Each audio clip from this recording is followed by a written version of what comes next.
Para algunos expertos, antes de legislar en asuntos sobre la vida, primero es necesario fundamentar sobre qué vida estamos tratando.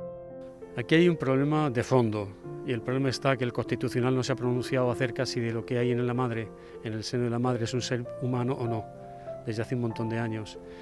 Es una cuestión científico-filosófica que es de urgente actualidad, en un momento en que España no tiene relevo generacional, no hay perspectivas de futuro.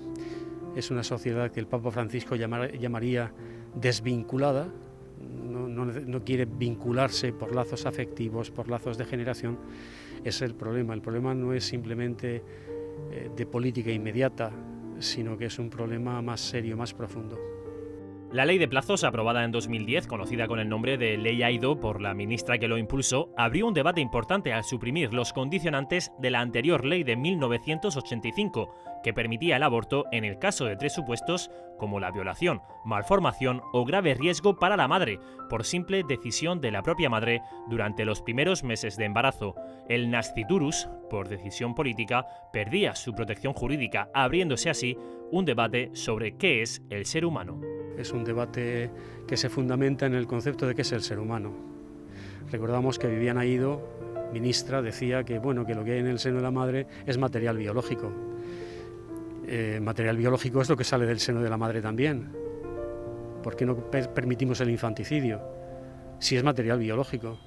Ahora, si el ser humano tiene una dignidad prepolítica, desde su concepción, desde que su ADN lo hace irrepetible, tiene dignidad que no se la concede ningún acuerdo político, ningún acuerdo parlamentario, entonces es otra cosa.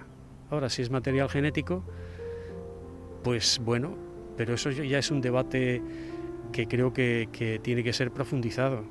Ausencia de principios sobre el tema de la vida que conlleva pérdida de sensibilidad moral y de sentido, una visión de la sociedad a la que algunos intelectuales se refieren como nihilista. Desde esa consideración, cualquier violación de los derechos humanos es posible. Si yo considero que el ser humano es material biológico, es lo que piensa el nihilismo actual. El nihilismo que considera que el ser humano es algo y no alguien. Es una cuestión antropológica. Por eso la guerra que se da ahora es una guerra cultural. ¿Qué es el ser humano? ¿Qué es el ser humano? Esa criatura que nace en el seno de una muchacha de 16, de 18, de 30 años. ¿Qué es el ser humano? Y luego está qué traumas, qué dificultades, qué sufrimientos puede tener una adolescente de 16 años a la hora de abordar un problema tan dramático que le puede marcar para toda su vida. Decisiones políticas o leyes que ignoran el fondo de la cuestión, una desvinculación que no solo recae en los políticos.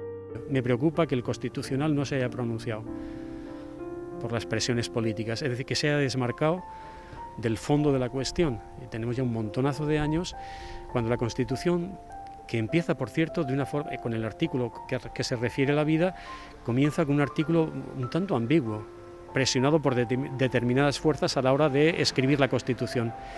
Todos tienen derecho a la vida, pero no especifica quiénes son todos. Ese todos incluiría a los no nacidos, pero puede interpretarse a los ya nacidos. Ambigüedades jurídicas propias de una sociedad que se ha desentendido de los grandes principios. Estamos en una sociedad que no sé si podrá tener futuro.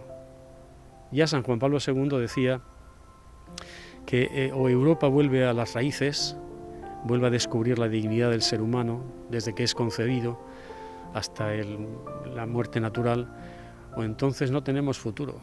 Ante la lejanía de los grandes principios, lanzar mensajes sobre el aborto en nombre de la libertad de elección puede generar también algunas dudas. Libertad es elegir bien. Aquello que construye mi propia persona, que construye las relaciones, que construye la sociedad. Matar a una criatura no es construir, por tanto no es libertad, es libre albedrío. Es el problema, que bajo las palabras se esconden muchas concepciones de la vida que pueden ser justas o injustas. Ante anuncios ambiguos o con motivaciones ideológicas, los medios de comunicación pueden jugar un importante papel frente a la manipulación. No estar sometidos a la políticamente correcto, los medios de comunicación asumir un concepto de la vida y del ser humano digno,